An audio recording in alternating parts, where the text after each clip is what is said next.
Hey guys, what's up? It's DSilver17 here, and today I have an iOS explain video for you since iOS 8 was kind of just released.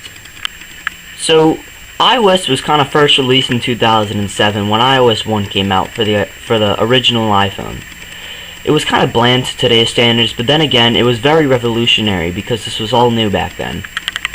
But it didn't get the App Store until July of 2008. That being said, before that, all you could kind of do was web search and make phone calls and text, I guess. Since then, however, iOS has become a lot more.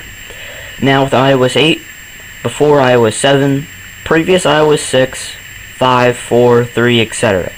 iOS wasn't always like it was today.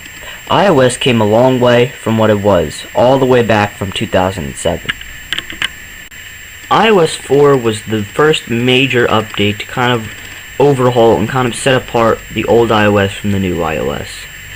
From iOS 4, it introduced wallpapers to the newer models of the iPhones and iPod Touches, and multitasking, again, to the newer iPods and the newer iPhones, and it added iPad support. iOS 5 was a nice upgrade to iOS. It set the baseline for the modern notification center. I felt iOS 6 was probably the most boring of all iOS updates. The biggest feature to me that it added was the 3D Maps application. However, I felt that iOS 7 was probably the best of all the updates.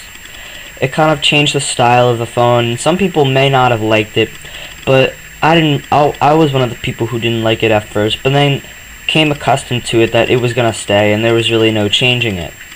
So I figure I kind of like it, and it's probably my favorite of all the iOS updates. It changed around everything in iOS. Nothing looks the same anymore, and introduced the control center, along with a more modern looking notification center, more modern multitasking.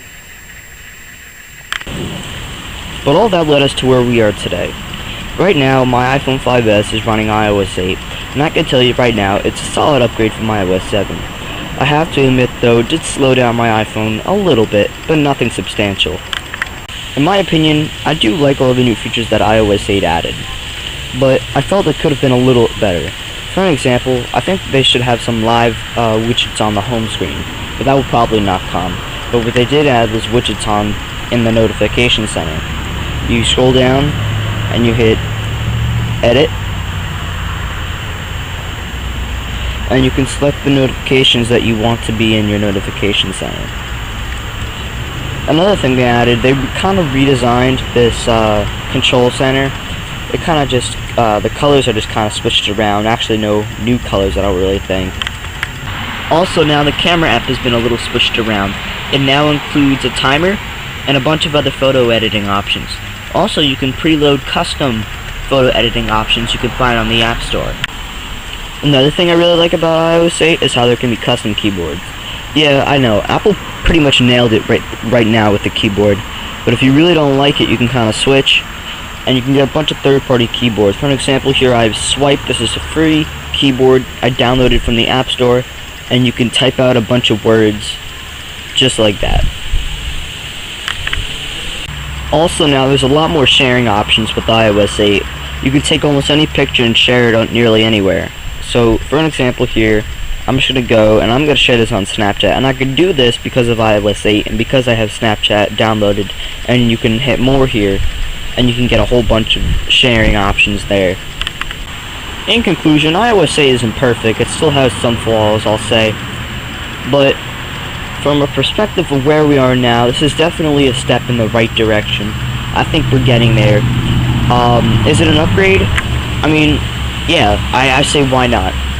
Unless you have one of the older devices, maybe an iPod Touch 5th generation, or maybe an iPhone 4S, then I kind of suggest not upgrading and maybe waiting until the bugs are all solved out. That could really hurt your phone because your phone's running on a lower processing power, and I really think it was kind of made for the iPhone 6. I don't really even think it's being made or have the iPhone 5S kind of in mind.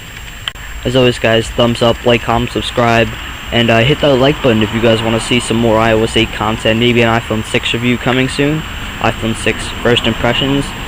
Otherwise, yeah, that's it.